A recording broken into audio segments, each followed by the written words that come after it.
안녕하세요, 김호준입니다. 재판관 전원의 일치된 의견으로 주문을 선고합니다. 주문, 피청구인 대통령 박근혜를 파면한다. 헌재 생각이었습니다.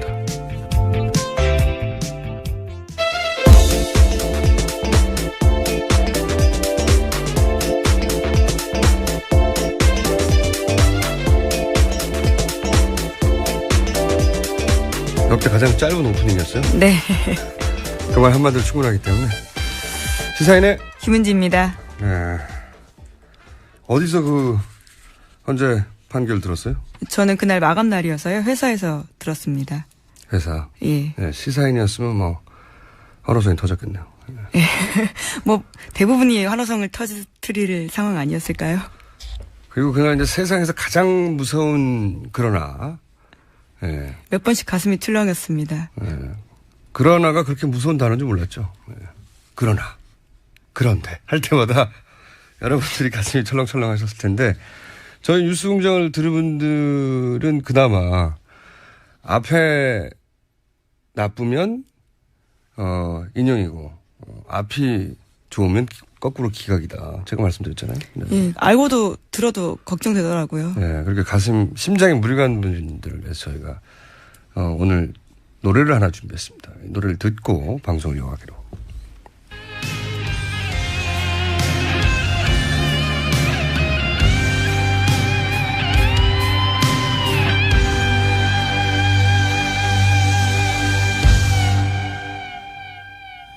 She's gone.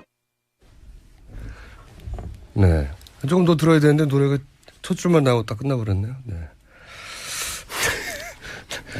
네. 가사 첫 줄로 이제 충분해서 부연 설명을 하지 않는 걸로 하고. 자, 박근혜 대통령이 사저로 돌아왔어요? 네. 어제 저녁 청와대를 떠났습니다. 헌법재판소 결정이 난 지 56시간 만이었는데요. 저녁 7시 39분쯤 삼성동 자택에 도착했습니다. 웃음띤 모습으로 자유한국당 의원들과 지지자들에게 인사를 건네고요. 집으로 들어갔습니다. 헌재 결정에 승복한다라는 메시지는 끝내 내지 않았습니다. 저는 이제 뭐 이틀 만에 가고 그래서 빨리 나가야 되는데 안 나가냐 이런 얘기 있었는데 그건 뭐 사저가 준비 안 돼서 그렇다고 쳐도 가장 큰 문제는 메시지가 없었다는 거죠. 메시지가. 예, 직접 네. 메시지는 없었습니다. 청와대에서 사저로 가는 순간의 상징성 이런 걸 생각해 보면 그 기회를 사실 그 친박 입장에서 충분히 살렸어야 되는데 그것도 못 살렸어요. 그러니까 메시지가 없다는 게 이게 내 기분과 무관하게 내 위치나 지위나 역할이나 직분이나 책임에 따라서 해야 할 일이 있잖아요. 이거는 사회생활하는 성인 다 아는 거예요. 근데 헌정사상 초유의 일이 벌어졌는데 그 친박 집회에서 3분이나 사망했는데. 예, 그렇죠. 네, 자기 기분이 아니라고 입을 닫아버려요. 인정할 수 없다는 태도죠. 이거 어린애인가요? 예. 이거는 대통령 자질을 따지기 전에 정상적인 성인 축에도 못 드는 겁니다. 아니, 내 기분이 아닐 수 있죠. 하지만 성인이라면 자기 위치, 역할, 직분, 책임 때문에 해야 할 일이 있다는 걸 안단 말이죠. 그걸 안 해. 예. 게다가 저는 그 사저로 돌아가는 순간 아까도 말씀드렸지만 전 국민을 향해서 필요하다면 동정심을 불러일으키거나 혹은 자기 존재감을 만들어내거나 최상의 찬스거든요. 다들 보고 있는 순간이기 때문에 그 상징성이 대단하니까. 근데 한 게 이제 박사모 직결이에요. 그러니까 아직 우리는 죽지 않았다. 우리 무시하지 마다. 뭐 이런 거거든요. 네, 또 트럼프기 똑같이 나오고요. 성조기 비슷한 것도 나오고 했었습니다. 네, 이거는 사실 동정심을 가질 만한 분들, 그분들하고 이런, 분리시키는 거예요. 아, 자기들끼리 결국 노는구나. 뭐 위로해줄 사람 저 옆에 있구나. 하수도 이런 하수가 없어요. 어떤 이런 연출을 하는 건지. 박사모는 또 오전부터 거기 가 있었잖아요. 네, 취재진들 엄청 또 때렸습니다. 취재진들 왜 이렇게 때리나 몰라요. 그 박사모가 어떻게 알았겠어요? 오전부터 거기 가 있는 기자들 몰랐는데 미리 연락한 거예요. 박사모에는 당연히.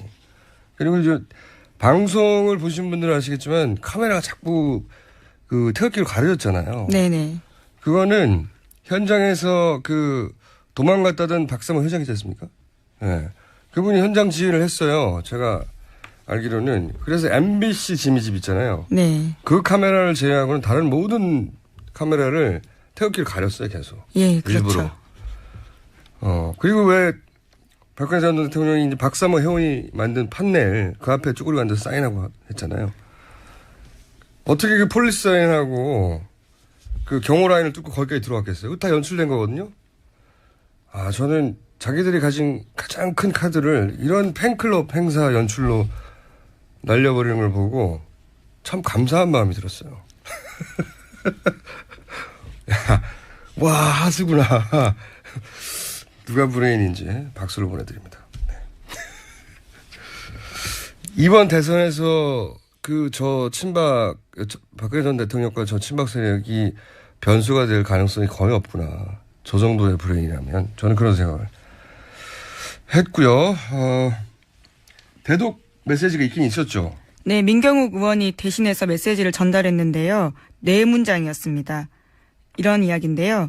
제게 주어졌던 대통령으로서의 소명을 끝까지 마무리하지 못해 죄송하게 생각합니다. 저를 믿고 성원해 주신 국민 여러분께 감사드립니다. 이 모든 결과에 대해서는 제가 안고 가겠습니다. 시간이 걸리겠지만 진실은 반드시 밝혀진다고 믿고 있습니다. 제일 마지막 문장이 핵심인 거죠. 그렇죠. 진실이 반드시 밝혀지겠죠. 뭐 서로의 진실이 다른 걸로 알고 있으면 될 것 같습니다. 더 많은 진실이 밝혀지겠죠.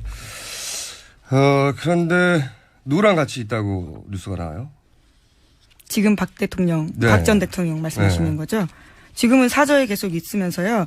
이영선 경호관이 계속 보좌를 하고 있다라고 어제 채널A가 보도했습니다. 청와대에서 삼성동으로 파견한 20여 명의 경호 인력에 포함되어 있다라고 하는 건데요. 이 경호관 같은 경우에는 현재 불구속 기소된 상태거든요. 그런데도 거기에 끼어 있는 거고요. 게다가 윤 전추 행정관도 어제 사저까지 동행한 모습에 얼굴을 드러냈습니다.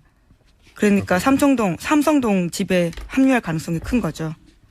그렇군요. 근데 오늘은 저희가 일반 뉴스 말고 탄핵의 결정적 장면들 한번 되짚어볼까. 김어준 해석판으로. 네. 우선 저는 이정미 재판관의 헤어롤 있지 않습니까? 크게 화제가 그렇죠. 된. 굉장히 화제가 됐죠. 네.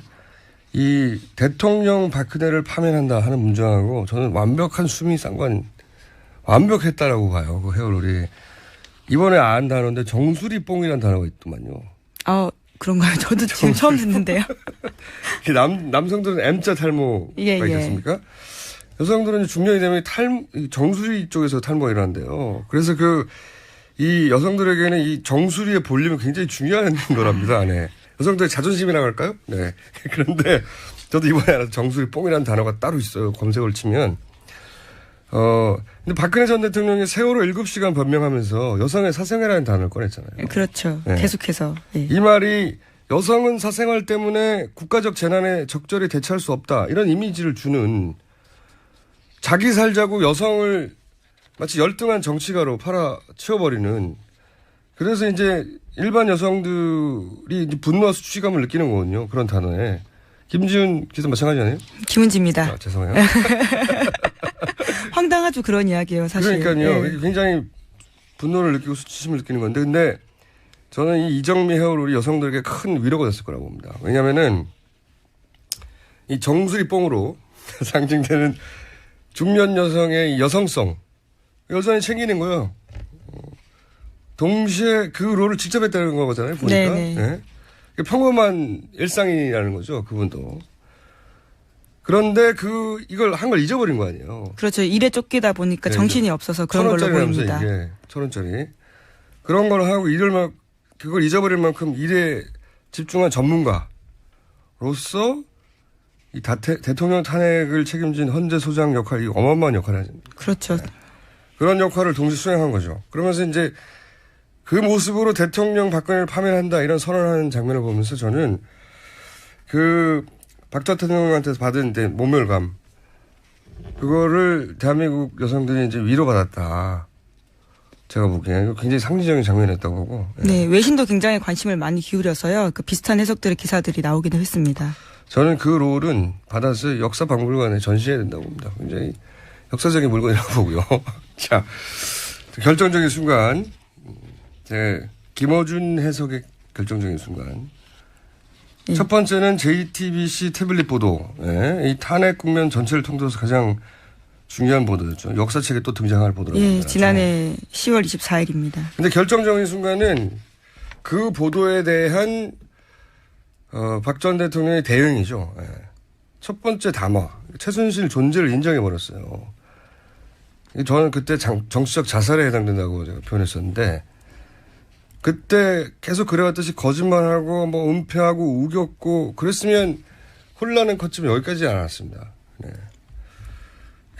그 인정하는 순간 설마 아닐 거야라고 믿고 싶은 지지층이 있었던 걸 와해시켜버린 거거든요.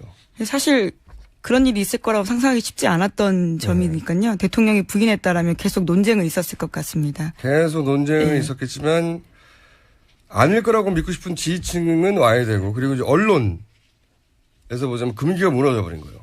의혹이 아니라 사실을 확정해 버렸으니까. 그렇죠. 예, 예. 그때 뚝이 무너졌어요. 언론에. 이게 첫 번째 결정적 장면이고 두 번째 결정적 장면은 세 번째 담화 이후에 4월 퇴진, 뭐 6월 대선 뭐 이러면서 갑자기 새누리당 비박이 유보적인 자세를 표현했잖아요. 예, 그렇죠. 예. 그러면서 탄핵이 되면 이정현 대표가 손에 장을 쥐신다고 표현하기도 하고 자신이 넘쳤죠. 탄핵이 안 될 거라고. 네. 이 분위기를 물밑에서 역전시킨 계기가 첫 번째로는 뉴스 공장. 네. 저희도 광을 팔아야죠. JTBC 바로 앞에 있거든요. 예. 예. 그때 이제 복수의 새누리당 비박 의원들이 협박을 받았다는 제보를 뉴스 공장에서 폭로한 적이 있습니다. 이 폭로가 어떤 역할이냐면 자기만 그런 일을 당한 게 아니구나. 그 비박계에게 분위기가 1차 물밑에서 반전되는 계기가 됐어요. 실제. 이제야 말하지만 당시 어떤 정부 부처에서 몇 사람이 와서 어떤 이야기를 했다고 굉장히 구체적으로 그리고 나중에 듣기로는 최소 20여 명 이상이 그런 협박을 받았다. 이때 1차 분위기 반전이 있었고 두 번째로는 그때 시민들이 전화기를 들었죠. 전화기를. 그래서 수십만 명의 시민들이 전화와 문자를 보내기 시작합니다. 예, 탄핵 그대로 가야 된다고요. 예. 예. 그리고 처음에는 이건 세력이 하는 게 아닌가 의심하던 뭐 비박계 의원들이나 그런 분들이 자신의 지역구에서 직접 자기가 알던 사람들로부터 문자가 오는 걸 보면서 이게 진짜 유권자의 민심이구나 하는 걸 받아들인 거죠. 예. 그때 전화기를 들었던 모든 분들 통화 하나하나가 결정적이었던 거고요. 예. 게다가 그때 그 주말 집회가 100만 명 넘었다라면서 굉장히 그 절정을 치달아가고 있을 때였죠. 이게 탄핵 가결 이전에 결정된 장면이고 가결 이후에 헌재 판결까지 8대0으로 났습니다만 숨어있는 결정적 장면들이 있다. 이거는 저밖에 얘기할 수가 없어요. 어떤 이야기인가요? 숨어있는 결정적 장면들. 그 왜 제가 2월 중순쯤에 자유한국당에서 헌재 승복 서약서 네, 쓰라고 그렇죠. 막 치고 나올 때 네, 원유철 의원 네. 같은 분들요. 왜 승복을 압박하냐 자유한국당이 너무 이상하지 않냐 처음으로 문제 제기했던 거잖아요. 네. 이제야 말할 수 있다. 몇 가지 얘기를 보자면 사실은 그 한 달 전쯤에 시작된 물밑에 어떤 흐름이 존재했어요. 어떤 흐름이었냐면 뭐였냐면 이제 2명의 재판관은 기각 가능성이 높다. 그리고 3명의 재판관은 기각 가능성이 있다 하는 첩보 수준을 넘어서는 굉장히 구체적인 정보. 한 1월 중순쯤에 처음 등장했었는데 청와대가 왜 마지막까지 4대4 혹은 5대3 기각을 믿었다고 하잖아요. 예. 그 믿었던 정보가 그거예요. 맨 처음 1월 중순쯤에 등장했던 청와대가 얼마나 기각을 확신했냐면 지나간 일이니까 밝히지만 제가 알기로는 청와대 내에서 그 기간 동안 비밀리에 다음 내각을 준비하고 있었어요. 네, 그런 인물들도 만나고 있었고 심지어는 그 탄핵 헌재 심판 직전 전날 청와대의 주방에서 자축 케이크를 준비했다고 제가. 네. 5단 케이크를. 그렇게 알고 있습니다. 저희 광범위한 정보망에 걸린 첩보 중에 하나인데 세상에 비밀이 없거든요. 굉장히 민망한 일이네요. 하지만 그 정도로 믿었다는 거예요. 이게 단순히 그 뭐 찌라시 혹은 뭐 친박 프레임이 아니고 청와대가 겨우 증권과 정보지에 이렇게 매달려서 이러는 거 아니거든요. 예, 절대 아니고 그건 권력의 집요함이라든가 어떤 힘을 너무 과소평가하는 거고 마지막 순간까지 믿을 만큼 대단히 구체적인 정보가 있었는데 어떤 경로로 만들어진 건 짐작은 가지만 어쨌든 그때 그런 정보가 등장하면서 헌재 승복하라는 공세 그리고 가짜뉴스 본격적으로 생산하고 그리고 뭐 친박 집회 대규모로 확대하고 그리고 김문수 전 도지사 같은 분들이 집회에 직접 등장하고 동시다발로 진행됐죠. 그러니까 2+3 이 기각 가능성을 굳히려는 작전이 그때 시작된 건데 근데 이 작전의 전략이 완전히 실패한 거예요. 전략이. 제가 보기엔. 완전한 패착이다. 그 전략이 뭐였냐면 인용되면 큰일 난다 이런 협박 그리고 무시 비협조 이런 거거든요. 생각해 보시면 그때 특검 조사나 최후 진술 다 거부했잖아요. 네네. 헌재에서요. 네. 네. 그리고 법정에서도 어떻게든 일정을 지연시키라고 하는 비협조가 있었죠. 협박들 친박 집회는 사실은 한마디로 하면 인용되면 큰일 나 이거잖아요. 협박. 대국민 협박이고 또 이정미 강일원 재판관에 대한 협박. 뭐 집 주소를 공개한다든지 뭐 특검도 협박했죠. 박명수 특검, 박영수 특검, 박맹이로 뭐 목을 딴다느니 뭐 법정에서도 협박했죠. 아스팔트에 피를 물들 거다. 근데 이 전략이 완전한 실패인 게 아무리 보수 재판관이라 하더라도 자기 이름을 쓰고 영원히 남는 결정문이잖아요. 그러면 평생을 벽관으로 살아왔던 사람들에게 결정문에 어떤 논리로 기각될지 그걸 제공해 줘야 되는데 그건 제공해 주지 않고 오로지 수치심 만들게 하는 거예요, 이게. 정말 이 멍청한 전략은 누가 짠 건지 박수를 보냅니다. 저는 정말 궁금하고. 그리고 이제 외부에서 온 치명차도 연속으로 있었죠. 콤비로. 삼성 이재용 부회장 구속영장 청구. 그리고 발부. 그때 당시 유일하게 법리 다툼을 했던 사람이 이제 헌재재판관 출신 이동욱 변호사였잖아요. 네.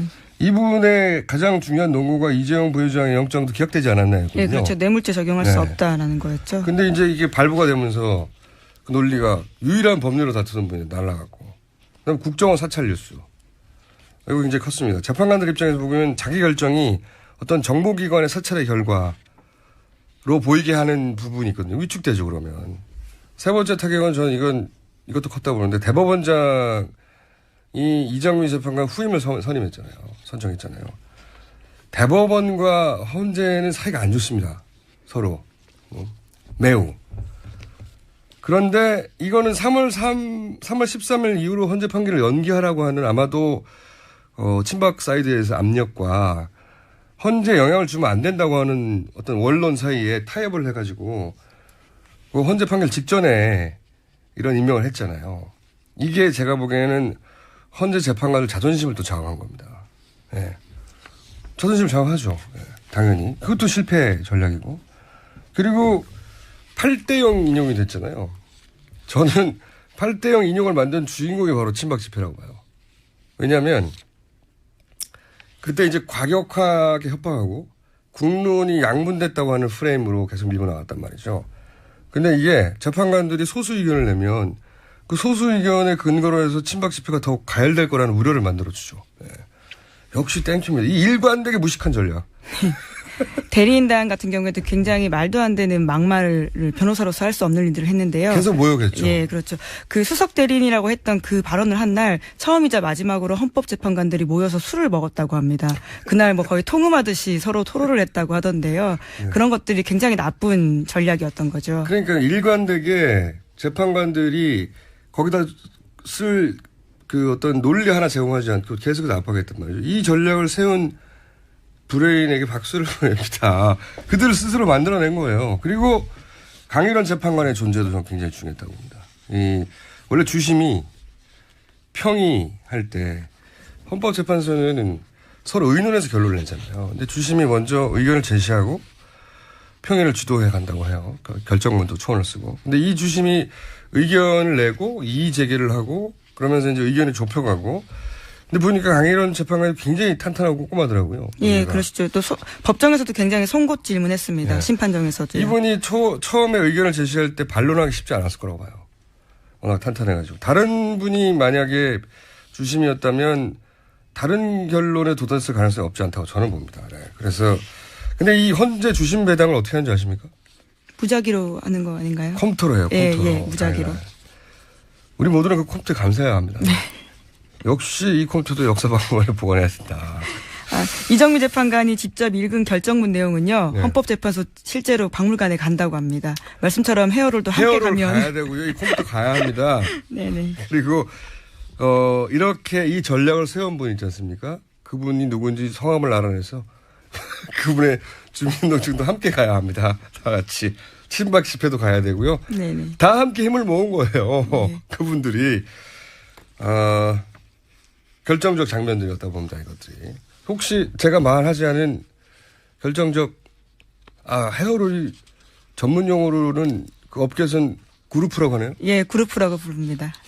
뭐죠, 이게 그룹프가? 아마 일본어에서 온 그런 말이 아닐까 싶은데요. 궁금하네요. 통상 그냥 그렇게 입말로 사용하는. 그룹프? 예, 예. 여성들은 그룹프라면 다 알아요? 예, 그렇더라고요. 그리고 그게 1,000원이라면서요, 1,000원. 가격은 사실, 예, 아마 그렇게 비싸진 않은 걸로 알고 저는 있습니다. 꼭 이정미 재판관 머리에 달려있던 2개, 그거를 떼와야 된다고 봅니다. 자, 잠시 후 2, 3, 4분은 저희가 특집을 준비했어요. 소추위원들이었죠. 더불어민주당의 박범계 의원, 그리고 국민의당의 소추위원이었던 김관영 의원, 그리고 바른정당에 오랫동안 칩거했었죠. 예, 장재원 의원, 소추위원. 세 분과 함께 이야기를 쭉 나눌 거기 때문에 오늘은 뉴스 하나 정도 읽고 들어갈까요? 네. 네, 탄핵 반대 집회 참가자 3분이 사망했고요. 네. 또 탄핵 반대 집회에서 기자들이 무차별로 폭행을 당했습니다. 기자들을 일부러 때리라고 한 건지요. 네. 탄핵의 언론의 역할이 아주 컸다라고 그분들은 바라보시는 것 같고요. 실제로 언론 역할이 컸던 것도 사실입니다. 네. 그러다 보니까 그 억하심정들을 당일 현장에서 기자들을 색출하라라는 소리까지 들으면서요. 무작정 때리기 시작했고요. 심지어 외신 기자까지 맞았다라고 합니다. 사저에서 태극기로 다른 언론사를 다 가리는 걸 보면 MBC만 유일하게 MBC는 뭐랄까요. 그 친박 모임에서 친박 언론으로 공식 인증된 겁니다. MBC 지미진만 내버려두고 나머지 모두는 카메라로 보신 분들 알 거예요. 그 지상파와 종편 모두 카메라를 들이대면 바로 태극기로 가렸거든요. 근데 그걸 태극기를 든 분을 그 옆에 대기시켰어요. 미리. 박성호 회장이. 그분 어디 가는지 몰랐다고 했는데 거기 나왔어요. 그리고 그래서 카메라를 들이대면 바로 카메라를 태극기로 가리는. 그래서 장면들이 계속 제대로 안 나오죠. 자, 사망한 분 원인은 한 분은 네, 스피커가 그렇죠? 떨어져서 네, 떨어져서 돌아가신 건데요. 그 스피커가 떨어지게 된 계기도요. 다른 참가자가 경찰 버스를 탈취해서 다른 차를 들이받은 왜 겁니다. 경찰차의 키를 안 빼봤나 몰라요. 정말. 어쨌든 안타깝게도 그게 떨어져서 사망했고 나머지 두 분은 정확한 사인은 안 나오는데 지금 외력이 작용한 흔적은 안 보인다는 거 보니까 그리고 심장 수술 얘기 나오는 거 보니까 고연령대 분들이 한꺼번에 뭐랄까요 집회가 이렇게 막 격화되고 예. 압박되고 그러니까 떠밀려서 의식 잃었다. 이것까지 나왔거든요. 그렇군요. 참 예. 안타까운 일입니다. 자, 적어도 이분들을 향한 메시지는 냈어야죠. 예, 하지만 박 대통령은 여기에 대해서도 말하지 않았습니다. 하수 중에 하수예요 정말. 자, 오늘은 여기까지 하고요. 잠시 후 저희가 준비한 특집에서 세 분의 의원들과 이 전국에 대해서 얘기를 나눠보겠습니다. 지금까지 시사인의 김은지였습니다. 감사합니다. 국민 여러분 안녕하십니까. MB 만사올레였습니다. 국민 여러분 우리는 승리했습니다. 이대한 국민의 승리이자 상식과 정의의 승리가 아니냐 저는 그런 확신을 가지고 있습니다. 이제 우리는 반목과 갈등을 접고 화합으로 그만 좀 해요. 나아가. 승리는 뭔 얼어주고. 깜짝이야. 우리 대한민국은 이제 역사의 새로운 한 페이지를 저기요 이봐요. 그 새로운 페이지에 좌우도 동서도 없는 하나된 마음으로 새 역사를 써 나갈 여기 것이다. 좀 보라니까요. 아, 진짜 원고 좀 읽자 좀. 그 왜 그래? 우리 같은 편이잖아요. 그게서 지금 내가 이러고 있는 거잖아 진짜. 산 사람이 살아야 될 거 아니야. 그런다고 될 것 같습니까? 한 몸인 거 다 아는데. 한번. 아유 이제. 나 모르겠다. 하지 마. 아유. 그래요. 잘 생각했어요. 그러니까 잘 좀 하지. 그래야 합니까? 내가 우애 만들어 놓은 자리야 그게. 그 자리가. 이렇게 될 줄 알았습니까? 에이. 에이, 맞아. 같이 놉시다. 그래 기왕 이래 나쁜 거 뭐. 예. 어때 알았어? 뭐 자전거나 탈까? 아니다. 말이나 타러 가서 말 천지는데 말이나 타러. 말 좋지요. 그 어디서 탈까요? 어디긴 싸대강이지. 사대강. 한겨울에도 파랗고 좋잖아. 볼만해. 너무 추운데 그 물에 아이, 빠지면 그 색상이 이쁘다니까. 아직은 추워요.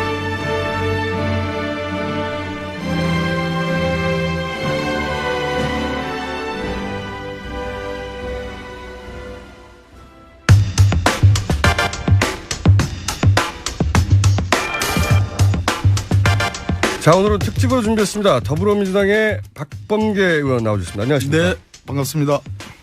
국민의당 김관영 의원님 나오셨습니다. 안녕하십니까? 예, 안녕하세요. 김관영입니다. 바른정당에 오랜만에 나오신 장재현 의원님 나오셨습니다. 안녕하십니까. 장지원입니다. 어디 가셨었어요? 글쎄 제가 한 3주 방송을 출연을 못했습니다. 이 세 분의 공통점은 탄핵소추위원이었다는 거. 네, 세 분의 공통점은 그런 공통점이 있습니다. 다른 얘기 전에 장재현 의원님 오랜만에 방송에 나오셨으니까 짧게 한마디 하셔야죠. 예, 반갑습니다. 그동안 많이 성원해 주고 격려해 주셨는데 조금 가정의 문제로 이렇게 실망을 드려서 진심으로 죄송하다는 말씀을 드리고 앞으로 저희 아들 성원하면서 잘 지켜보겠습니다. 그동안 제 응원해 주시고 또 비판해 주신 여러분께 진심으로 감사드립니다. 자, 그럼 돌아가시죠 이제. 자, 오늘 제가 질문도 굉장히 많은데 저희 작가들도 궁금한 게 되게 많았단 말이에요. 몇 장에 걸쳐 이렇게 긴 질문을 처음 봤는데 다른 이야기 전에 이 탄핵 결정 전에 네. 탄핵이 인용되었지만 네. 이거 약간 불안한데 하는 순간들 그때는 내가 말을 못했는데 각 당의 사정상이라든 혹은 본인의 감 혹은 뭐 본인의 정보 이때 진짜 불안했었어. 그때는 말할 수 없었지만 지금 말할 수 있다. 자, 그러면은 당원이랍니다. 의원 수도 할까요? 네. 당원 수도 아니다. 예. 예. 박범계 의원님부터. 네. 네. 글쎄 뭐 두 가지 대목인데 첫 번째는 지금 이제야 말할 수 있다. 네. 예. 그러니까 딴 데 가서 말할 수 있는 정말 이제야 말할 수 있는. 네, 진짜 이제야 말할 수 있는. 저는 조영호 재판관님, 예. 제가 인사청문회를 했던 분이고, 예. 김창정 재판관님, 네. 그 두 분 또 이제 일단 그 두 분, 예. 그 두 분에 대해서 사실 박근혜 대통령이 직접 임명권 행사한 분은 서기석, 조영호 네. 두 분인데 서기석 재판관님은 꽤 이렇게 질문을 통해서 일종의 우리 나름대로 커밍아웃. 네. 저분은 탄핵 인용을 마음을 먹으셨구나. 네. 판단할 근거들이 나왔는데 두 조영호 재판관님하고 김창원 재판관님은 말씀이 워낙 없으셔가지고. 김창원 재판관님. 네. 솔직한 얘기로 이제 한 분은 대통령이 임명하신 분이고 한 분은 TK에서만 거의 이제 향토법관.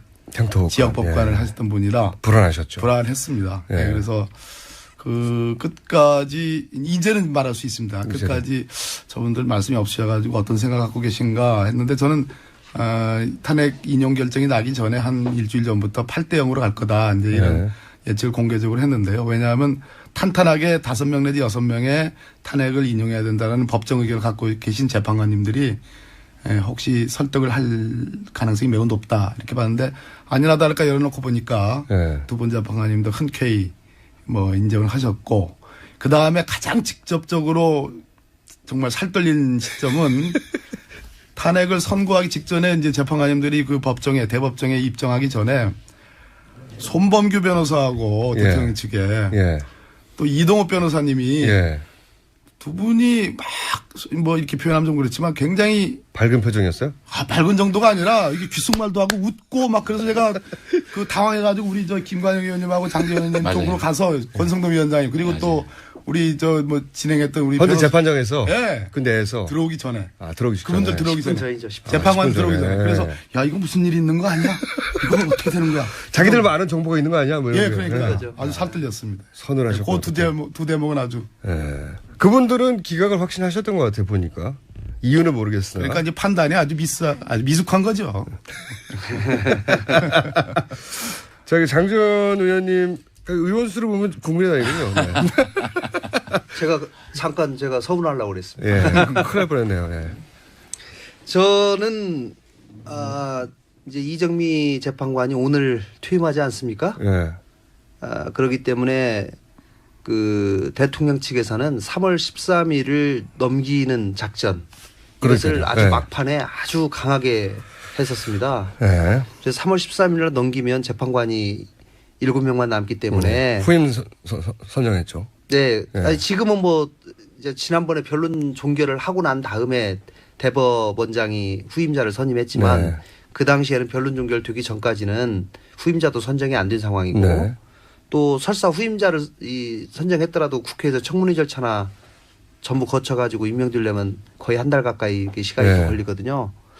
그런 상황에서 이 마지막 한 2주 전부터는 집요한 지연작전을 그렇죠. 펼쳤습니다. 그래서 3월 13일이 만약에 넘어가 버리면 저는 대단히 쉽지 않을 거다. 그렇겠죠. 그리고 예. 7명만 남게 되면 7명 중에 1명이 병원에 입원해 버리면은 진행이 안 되는 거거든요. 예. 예, 그래서 그 작전으로 가는 것. 마지막에는 또 그 작전 중에 하나로 대리인단이 총사퇴하는 것까지도 예. 뭐 자기들이 의미심장한 결단을 할 수밖에 없다라고 그런 얘기까지도 했거든요. 그래서 야 이거 최악의 경우는 저 사람들이 극단적인 선택 대리인단이 총사퇴하면서 뭐 또 새로운 대리인단 선임해야 되기 때문에 시간 달라 또 기록을 읽어봐야 되기 때문에 시간 달라 이런 식으로 하면서 다시 또 지연 작전을 할 가능성도 있겠다. 그렇게 되면은 이게 일주일만 밀려도 확 밀려버리고 몇 달이 몇 달이 걸리는 것이 아니라 아예 이제 인용이 안 될 가능성이 생겨버리기 때문에 대법원장을 근데 그 대법원장이 그 후임을 발표한 것은 저는 결정적 패착 중에 하나였다고 봐요. 왜냐하면 헌재 재판관들 입장에서는 굉장히 자존심이 상했을 거라고 봅니다. 아니, 왜 개입해? 우리가 다 결론 거의 다 냈는데 패착이었다고 보지만 그때 살 떨리셨군요. 네. 네네. 그러니까 후임자를 임명은 저희들은 기본적으로 변론 종결이 된 이후라면 이제 재판을 더 이상 진행하지 않겠다라는 것을 선언을 했기 때문에 그 다음에 후임자를 임명하는 것은 뭐 대법원장으로서는 정상적인 또 후임자 임명 과정이기 때문에 그럴 수도 있겠다. 근데 헌재 판결 이후에 했었어야 되는데. 그렇죠. 네. 그거는 일주일 또 전에 할 이유가 맞습니다. 없네. 예, 네. 그거는 또 여러 가지 얘기가 있지만 예, 그런 대목이 있었던 것 같습니다. 장재현 의원님 힘내시라는 문자가 제법 오는데 의원실에서 보내는 건가요? 글쎄요.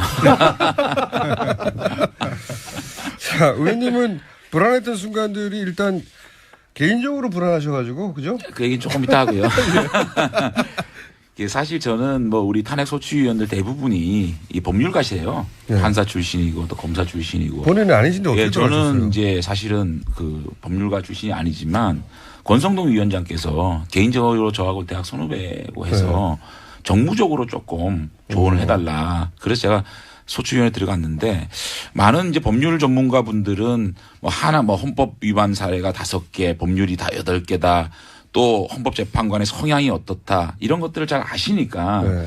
굉장히 불안해하실 부분이 좀 있을지 모르겠는데 일반적으로 국민들의 보편적 상식에서 이것이 불안할 시점이 있는가 또 마지막 날 탄핵 그 결판 나는 날 많은 의원님들이 모여서 야 이게 너무 저쪽에서 이동호 그 변호사하고 김홍 변호사 너무 밝은데 너무 밝고 웃지 않느냐. 그래서 제가 그랬어요. 이춘석 의원님 계셨는데 이게 탄핵 인용이 안 되면 뭐가 됩니까?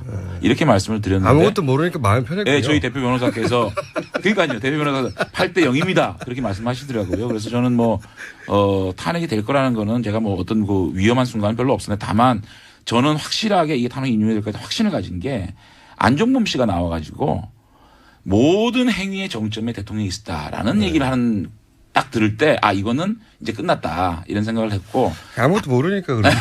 다만 이제 김평우 변호사가 나와가지고 이제 참 어떻게 보면 이 재판장을 혼탁하게 만들고 그렇죠. 또 험죄를 어떻게 보면 권위에 도전을 하는 이런 말씀을 한 모욕을 많이 가운데서 했죠. 이게 지금 결국은 이 변호사들도 대통령 측 대리인들도 인용을 인지를 했구나. 그래서 이걸 여론몰이식으로 가는구나. 그래서 이게 굉장히 좀 이렇게 보수 진영 내에 어떤 그런 여론들이 분열을 시키고 있는구나. 그래서 그런 정치적으로 어떻게 보면 보수 진영 내에 어떤 보수 적통 경쟁에서 조금 문제가 있지 않겠나 생각을 했지 전반적으로 탄핵 인용에 대한 어떤 위기의 시점이나 이런 거는 크게 뭐 저는 느끼지 못했습니다. 마음이 참 편하셨군요. 쉬시는 동안. 그리고 이런 건 어떻습니까? 이게 이렇게 큰 사안은 사실은 결정적 순간들이 있잖아요. 이게 이제 우리가 TV로 본 결정적 순간들도 있지만 현장에서 소추위원으로 이때가 정말 결정적인 순간이었어. 저 개인적으로는 그 김평호 변호사의 투입도 결정적인 것 중에 하나라고 보는데. 네. 김평호 서석구. 네. 그런 분들이 변호사님. 참 큰 역할을 해주셨고. 큰 역할을 해줬죠. 네. 정말로 큰 역할.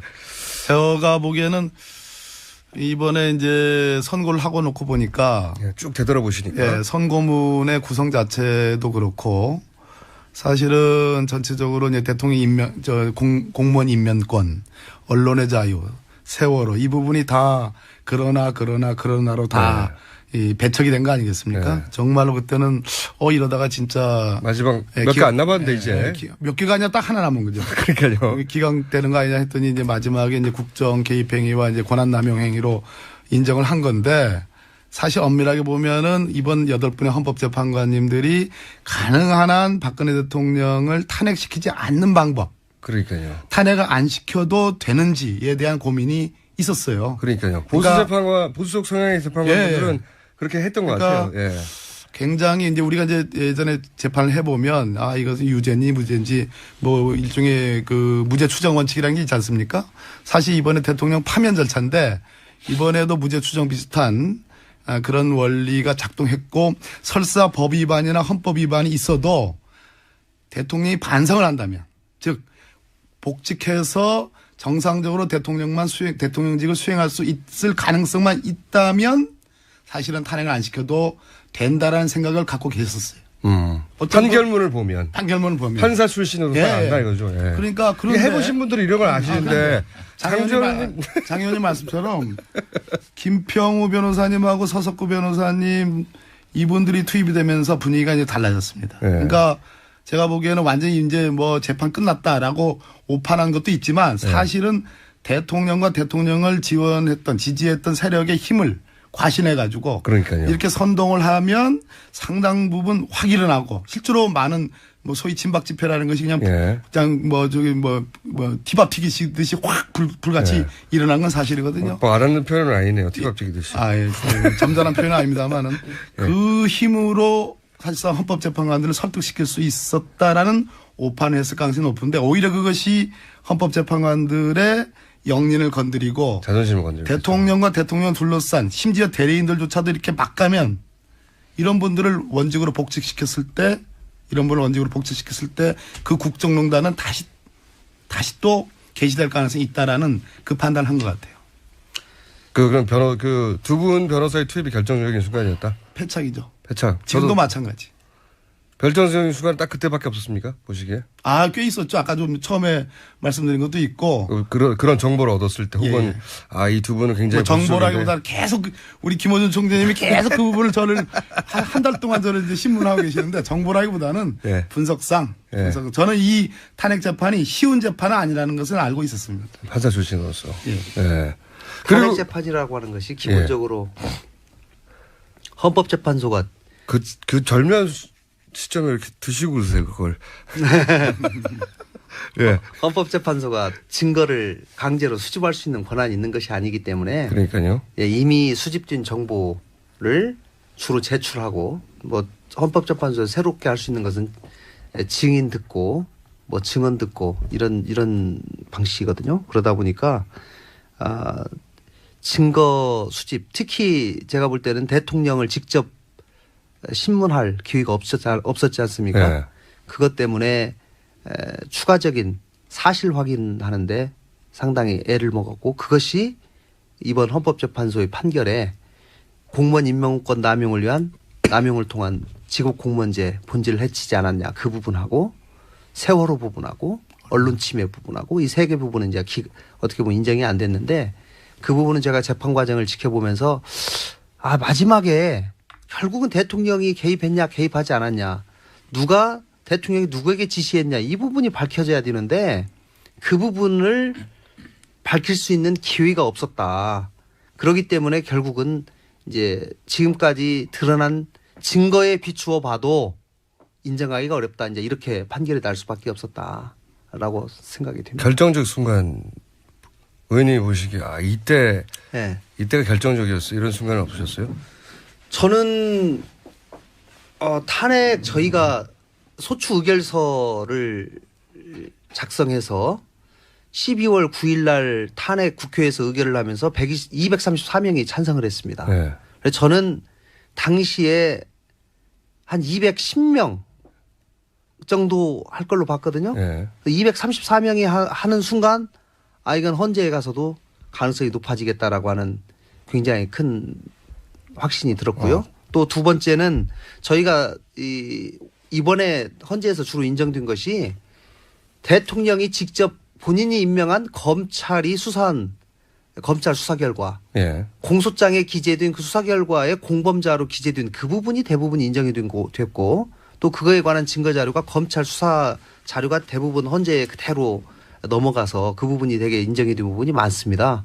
그렇기 때문에 검찰에서의 수사가 결국은 이 증거 자료 확보나 이번 헌재 인용에도 큰 영향을 미쳤다라고 생각을 하고요.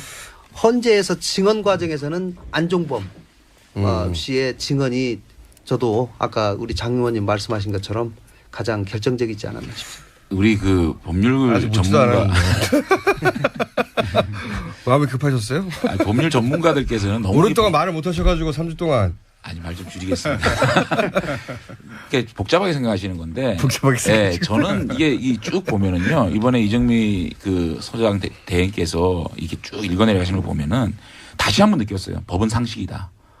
법은 절대로 상식에서 벗어나지 못한다는 느낀 게 사실 한번 보자고요. 세월호 문제 같은 경우에도 세월호 문제가 대통령의 성실 의무를 위반하지 않은 건 아니다. 뭐냐면 성실 의무라는 게 좀 모호하다. 성실 의무라는 것을 탄핵의 어떤 종목으로 넣기는 좀 힘들다라는 얘기를 하신 거예요. 무슨 말이냐면 성실 의무를 100을 위반을 해야 탄핵인데 80이냐 90이냐 100이냐 이렇게 계량화할 수는 없는 것이 아니냐. 그런 차원에서 기각이 된 부분이고 인사농단이나 언론농단도 세계일보 문제는 문제가 있다. 다만 이것을 누가 지시했는지 정확하게 밝혀지지 않았다는 얘기를 한 거고 마지막에 저는 그 이번에 이정미 재판관의 어떤 그 하이라이트가 특검과 검찰 수사에 협조하지 않은 거. 그다음에 대국민 담화가 진성이 없었던 거. 이게 대통령으로서의 어떤 자격을 어떤 그 재판대에 놓고 이것을 만약에 대통령을 탄핵을 하는 것이 대한민국의 이득이냐. 탄핵하지 않는 것이 이득이냐 놓고 봤을 때 헌법 수호 의지가 없는 대통령을 탄핵하는 것이 대한민국의 이득이다. 이런 차원에서 정말 보편적인 상식에서 이것을 판결하기 때문에 저는 앞으로도 이 재판문을 보게 되면 어떤 사람이 대통령이 돼야 되고 새로운 리더십을 어떤 사람에게 부여해야 되는지의 것을 좀 명확하게 우리 사회가 앞으로 나갈 방향을 좀 지향을 해준 부분이기 때문에 굉장히 목문이었다는 생각이 들고 결정적인 순간 아까 말씀드린 안종범 그 씨가 나와가지고 한 얘기고요. 그러니까 개인적으로 보면 12월 9일 날 탄핵하기 전에요. 사실 모든 시선이 그 당시에 새누리당 비주류 쪽에 쏠려 있었어요. 비박이 그때 주인공이었어요. 제가 그때 이 스튜디오에 나와가지고 말씀드렸잖아요. 몇 표 나올 것 같아요. 그래서 말씀을 제가 230에서 250이다 말씀드렸듯이 사실은 저희 같은 경우에는 만약에 탄핵이 안 됐을 경우에 새누리당 비박계에 쏟아지는 비판이라든지 이런 것들을 굉장히 좀 두려워했었고 다만 이런 것들이 저희들이 결심을 하고 새누리당 비박계들이 탄핵을 주도했다. 이런 것들에 대해서 결정적인 순간은 아마 12월 9일 날 국회에서 정말 압도적인 다수로 탄핵이 인용된 것들이 제가 볼 탄핵의 어떤 그 탄핵 소추안이 가결된 것이 가장 결정적인 순간이 아니었나 생각이 듭니다. 이 세월호 관련된 판결에 대해서는 사실 이견이 좀 있는 걸로 상식이라고 말씀하시는데 다른 상식을 가신 분들도 있거든요.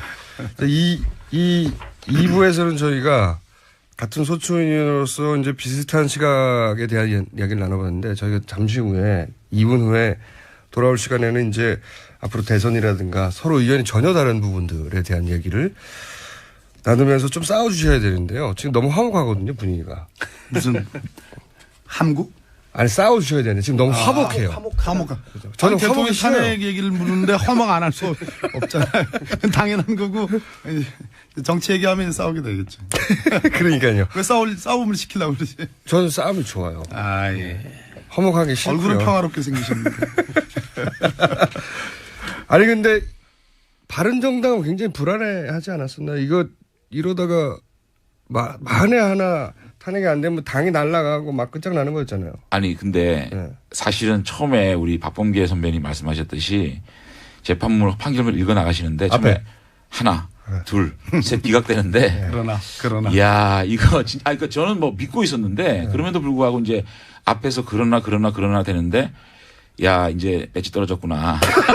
배치 떨어졌구나. 아니, 저희는 뭐 탄핵이 기각되면 정말로 저희들이 뭐 그냥 뭐 말로 사퇴하겠다는 생각이 아니고 이거는 정치적 책임을 져야 된다는 생각이기 때문에 사실은 뭐 사퇴를 강하게 할 생각이었습니다. 사실 의장님이 발리를 하시더라도 저희는 사퇴를 하려고 생각이기 때문에 지금이야 이거 무슨 말을 못해요.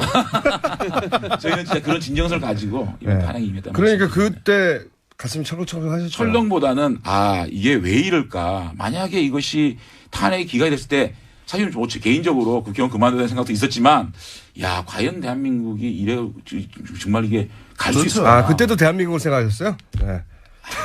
본인보다 앞서서 무슨 말을 못합니까 지금.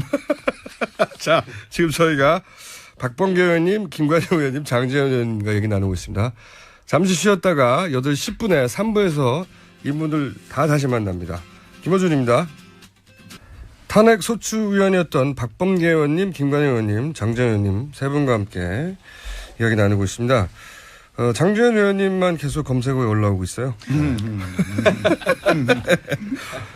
많은 분들이 궁금하셨나 봐요. 글쎄 이제 사실은 제가 이번에 저희 아들 문제를 겪으면서 너무 내 방식대로 저의 방식대로 이렇게 아들을 이렇게 이끌어 가려고 했던 것들이 참 제가 저도 90대 사람이구나라는 말을 느꼈고 이제는 제가 뭐 이렇게 할 수 있는 방법은 없고 이렇게 지켜보면서 다만 우리 아들이 나이에 맞는 행동을 하면서 자기가 원하는 자아를 실현했으면 좋겠다는 생각을 해봅니다.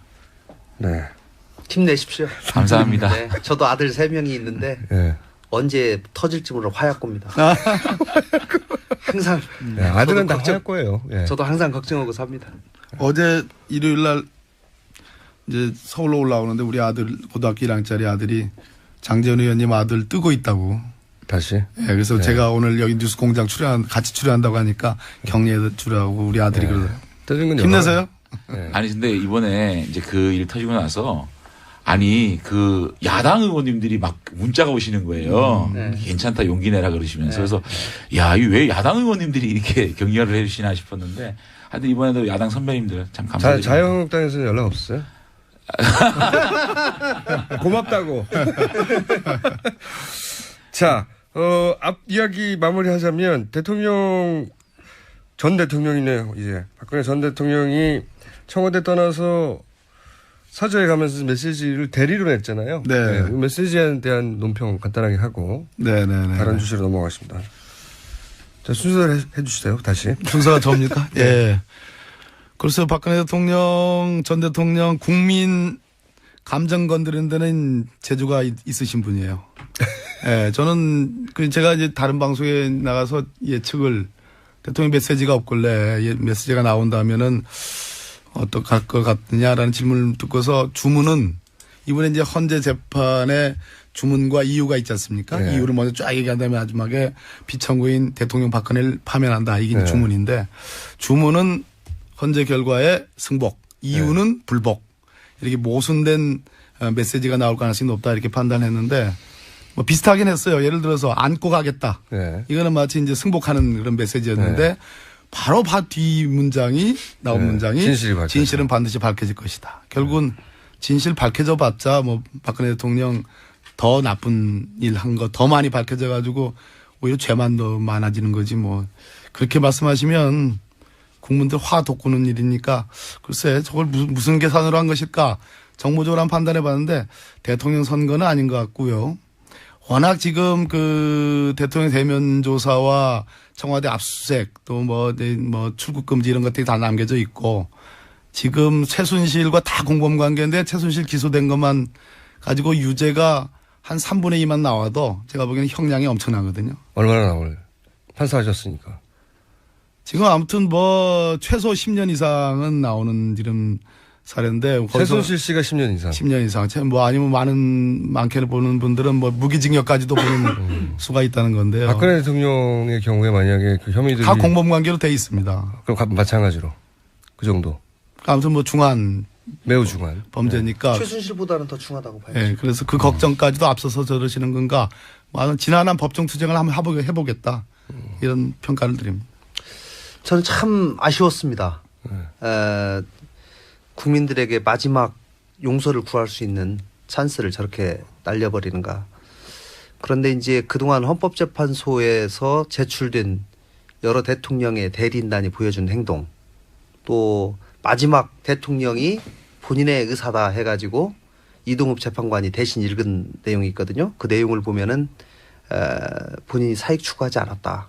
끝까지 혐의를 부인했습니다. 아무런 죄가 없죠. 네, 아무런 부인이 없다, 죄가 없다고 했거든요. 네. 그것을 일관되게 할 수밖에 본인은 없겠다라고 아마 대리인단이나 측근에 있는 사람들이 조언한 것 같아요. 왜냐하면 검찰 수사를 앞두고 있기 때문에 이것을 인정하는 순간 검찰 수사에 그대로 나는 죄가 다 있습니다라고 인정하는 꼴이 되기 때문에 진실은 밝혀지겠다. 진실을 밝히는 것에 대해서 본인이 여전히 사실과 다른 부분을 밝히기 위해서 노력하겠다라고 하는 의지를 그렇게 표현한 것이라고 생각이 드는데 저는 마지막까지도 대통령이 그 대리인단하고 회의를 하지 않았겠습니까? 수차례? 회의를 안 한 걸로 저는 알고 있어요. 만나기 힘들었던 걸로. 아니 근데 뭐 저기 그 손범규 의원은 자주 만난 대리인도 있고 자주 안 만난 대리인도 있고 뭐 전화로 한 대리인도 있고 뭐 등등 얘기하더라고요. 근데 어쨌든지 그럼 뭐 전체는 아니더라도 대리인단 대표나 누구는 아마 분명히 뭐 만나서 회의하고 진행 상황 보고하고 대통령의 대리인을 또 대리인단이 만난 게 아닌가 싶어요 저는. 그래요?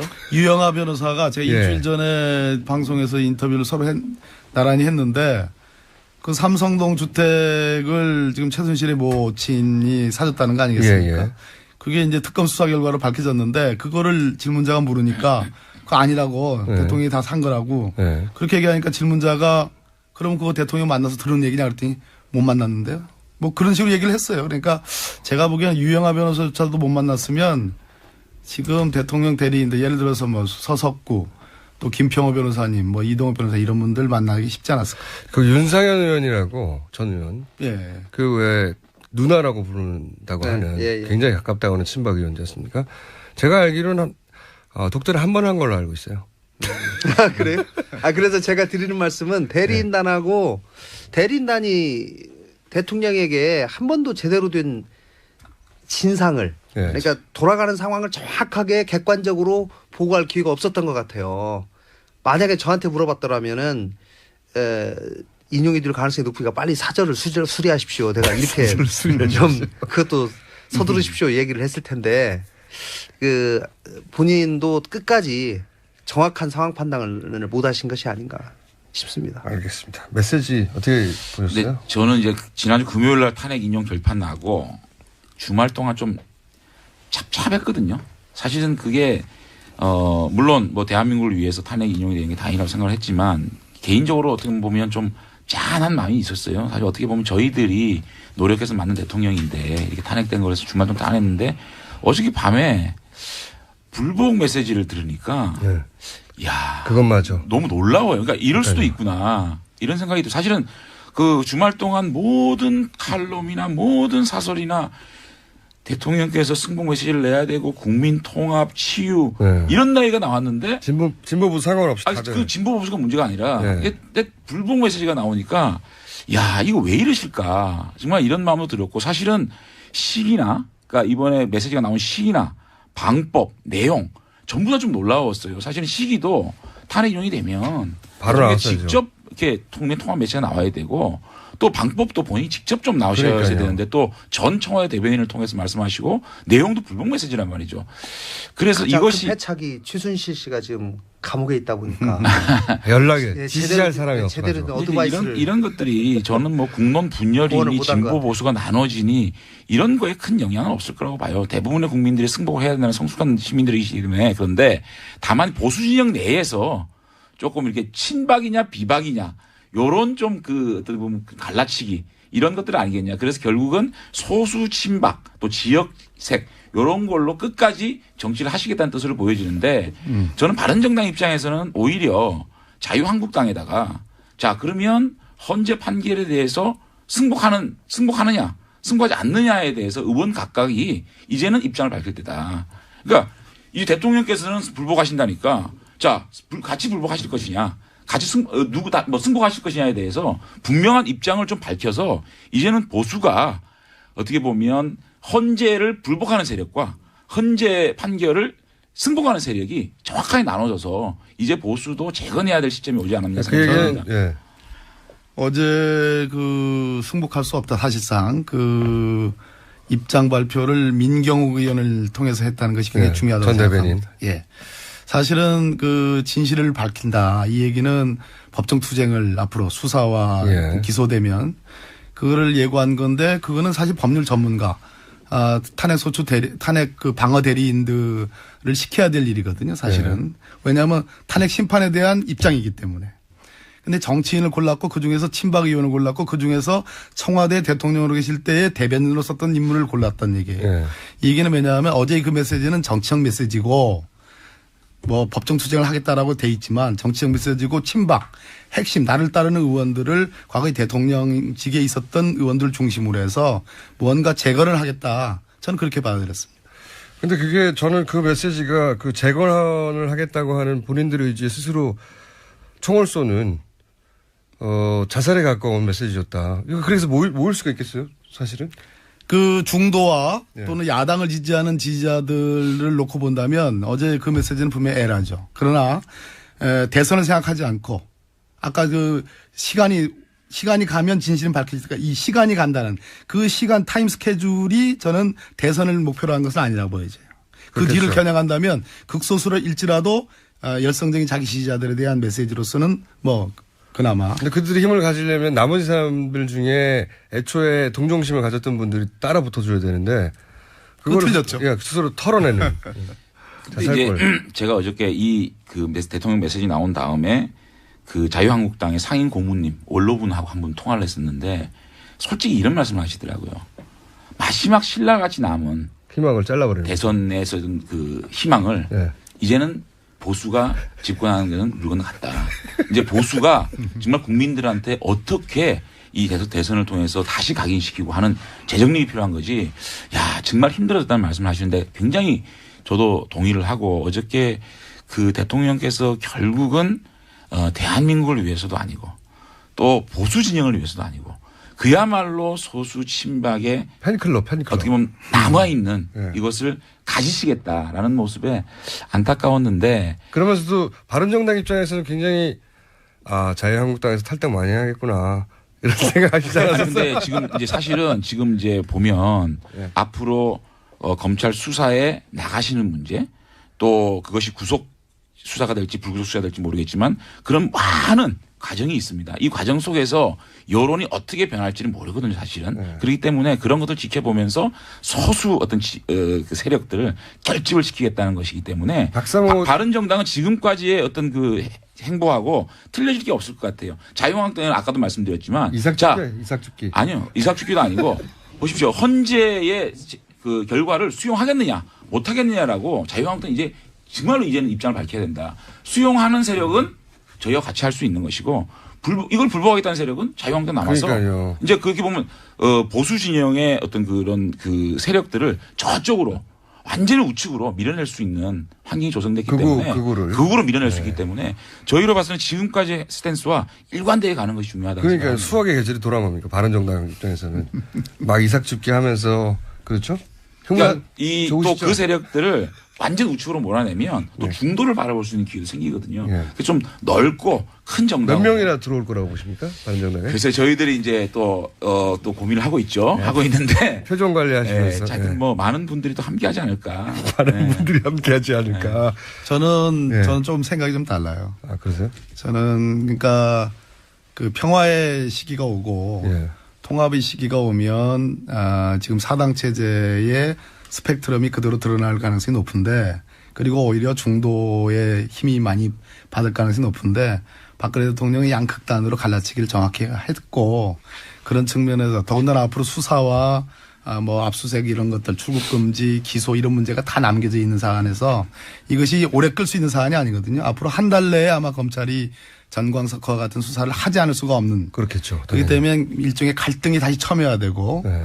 이슈들이 극단적인 이슈들이 다시 첨예화되는 박근혜 과정에서 대통령이 수사에 순순히 응할 것 같지 않아요. 지금 같은. 굉장히 갈등이 첨예화될 네. 겁니다. 그렇다면 오히려 바른정당의 위기가 더 심화될 수 있는 가능성이 아니, 높죠. 그 바람 아닌가요? 아니, 저는 동의를 하는데요. 한번 네. 보자고요. 지금 이번에 김평호 변호사가 투입되고 탄핵 인용이냐 아니냐는 과정에서 탄핵 인용에 찬성하시는 분이 72%까지 어떤 보면 72%가 떨어졌는데 이번에 탄용 결정 나고 난 다음에 보면 87%까지 올라갔거든요. 그러니까 네. 저는 우리 국민들이 굉장히 어떤 그 승복 문화와 이제 시민의식이라는 게 굉장히 민주의식이 굉장히 수준이 높아졌기 때문에 그래서 바른정당이 많이 올 거라고 생각하시는 그런 것들이 제가 볼 때는 그러한 동정은 동정이래. 어떻게 보면 굉장히 이성적으로 국가가 바로 나가야 된다고 생각하고 또 지금 더불어민주당이 45% 어떤 것들 보면 47%까지 올라가는 49%도 나왔어요. 그죠? 네. 그러다 보면 제가 아니 볼 때 자유한국도 확 떨어졌어요. 그러니까 그렇게 네. 보면 그것만 보실 텐데. 너무 한쪽으로 치우치는 거를 또 우리 국민들이 견제하는 심리가 있거든요. 그러면 그러한 보수적인 합리적인 보수분들이 자유한국당이냐 바른정당 놓고 봤을 때 그래도 건전한 보수정당 바른정당을 생각을 하면은 오히려 이것이 그냥 위기일 수도 있지만 기회로 작동될 수 있다 저는 생각을 합니다. 네. 자, 그러면 이제 우리 김관영 의원께서 한번 재판을 해 주십시오. 네. 제가 재판해야 되는 판단을 입장인가요? 국민의당에서는 또 바른정당이 커줘야 되죠. 그죠? 네, 아니 뭐 어쨌든지 국민들은 저는 대단히 항상 합리적인 가장 좋은 결정들을 해오셨다고 저는 생각합니다. 예를 들면 어제 박근혜 대통령의 그런 성명으로 인해서 많은 국민들이 사실 실망을 할 겁니다. 그리고 두 의원이 말씀하신 것처럼 한쪽 극단으로 가는 세력이 거의 이제 명확해지는 그런 자유한국당은 쪼그라들고 예. 바른정당이 커질 거라고 보시는 거죠? 뭐 그렇게 될 가능성이 그래야 아무래도 또 높죠. 국민당과 연대 가능성도 좀 좋아지고 민주당 견제도 가능해지고. 근데 진짜로 이번에 등등 그러나 어쨌든지 제가 드리고 싶은 말씀은 여기서 어쨌든 편이 또 갈리네요. 한 정당이 45% 49% 저도 뭐 과거에 민주당이 있었습니다마는 이 모든 절대 권력은 부패한다는 진실. 절대 권력은 부패한다. 그리고 항상 여기서 갖다 부패. 견제하고 그렇죠. 견제는 필요하죠. 적절한 네. 균형이 필요하다라고 하는 말씀. 아니 근데 제가 한마디만 이게 아주 분위기 좋아요. 계속 싸우세요. 모순이 잠깐만요. 이게 모순이 해소가 되면 네. 소위 스펙트럼대로 이렇게 배열이 됩니다. 근데 어제의 그런 내가 도저히 승복할 수 없다. 진실을 밝히겠다는 것은 탄핵법정에서 헌법재판관들이 밝힌 최소한의 탄핵 사유도 지금 부정하는 거거든요. 이 얘기는 앞으로 수사 뭐 여러 가지 이 절차들을 다 부정하겠다. 박근혜 전 대통령이 계속 그렇게 갈등을 되면 일으켜. 모순이 아직 해소가 되지 않았기 때문에 네. 고마우신 거군요. 탄핵 정국과 전 별반 다를 바가 없다. 아니 이렇게 근데 보는 지금 이제 박근혜 대통령이 어떻게 보면 이 전 대통령입니다. 전 대통령께서 불복 프레임을 가져가는 거는 정치를 하시는 거거든요. 네. 근데 이번에 탄핵 상황을 한번 돌이켜서 한번 쭉 한번 보자고요. 네. 최순실 국정농단 사태가 터진 다음에 이 의원님 짧게 광장에서 돌아봐 주세요. 시간이 우리 없어요. 국민들이 분노하고 그 분노를 헌법적 테두리인 국회가 가져와서 국민의 힘으로 탄핵을 가결을 하고 헌법재판소에서 보냈습니다. 근데 헌법재판소에서 보낸 과정에서 또 대통령 대리인단 측에서 이렇게 여론재판을 몰고 가고 또 국민을 분열시켰잖아요. 그럼에도 불구하고 헌법재판관들이 8대 0이라는 탄핵 가결을 하지 않았습니까? 이것이 전부 다 우리 국민들의 힘이었거든요. 성숙된 국민의 힘이라고 보면 지금의 대통령께서 이런 프레임을 만드는데 우리 국민들은 갇히지 않을 것이다. 그리고 분명히 이 보수와 진보의 논리에서 한쪽으로 기울어진 부분은 또 우리 국민들이 바로 평평한 운영을 만들어 줄 것이라고 믿으면 제가 볼 때는 그 안에 모든 진리가 나오고 미래를 우리가 바라볼 수 있다고 생각이 들면 자. 바른정당의 갈 길이 나온다 생각합니다. 아, 자. 뭐 연설 수준. 자, 그러면 짧게 얘기해서 몇 명 바른정당 짧게 입당하실 거라고 예측하십니까? 뭐 그 원내 2당은 되지 않을까는 예측을 30명 이상. 뭐 제가 지난번에 탄핵 몇 명 할 거냐고 했을 때 거의 맞추지 않았습니까? 네, 그렇게 30명 이상? 뭐 하여튼 보자고요. 아니, 숫자로 말씀해 주세요. 30명 글쎄 그 아직까지는 이상 제가, 이하. 예, 오늘부터 좀 제가 카운트를 해보겠습니다. 네, 30명 이상을 부인하지 않았다? 네, 부인하지. 30명 이상.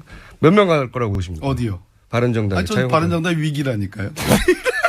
아니, 위기였으면 좋겠는 거 장담합니다. 아니고요? 예. 장담. 모순이 오히려 더 심화되고 있어요. 지금. 새누리당의 예. 여러 의원들이 바른정당으로 간다 하더라도 예. 쉽게 바른정당의 그 현재 국민의 정당보다 커질 수는 없다? 예, 아니요. 뭐 의석은 많을 수 있겠죠. 그러나 네. 쉽게 해소되기는 쉽지 않을 겁니다. 예, 왜냐하면 의원수가 많아도 예, 당분간은 지지율은 우리보다 낮아야 된다.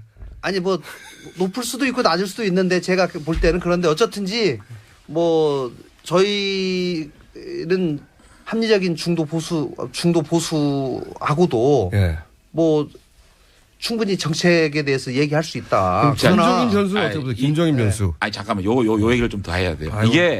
이게요. 우리 후반에 붙어가지고 큰일 날 시간이 이게요. 없어가지고. 내일 한번 이 더 바른정당은 위기가 오지 않으면 기회가 될 수가 없어요. 맞습니다. 이게 굉장히 위기가 오고 판이 흔들렸기 때문에 바른정당 기회가 있다고 보고요. 한 가지 말씀을 드릴게요. 지금까지 탄핵 지지율 꼴찌에 가까웠으니까요. 맞습니다. 그럴 수밖에 없는 게 탄핵 인용이 돼야 된다는 80% 국민이 있었어요. 그런데 더불어민주당이 45%가 돼 있고 국민의당이 10%잖아요. 55%입니다.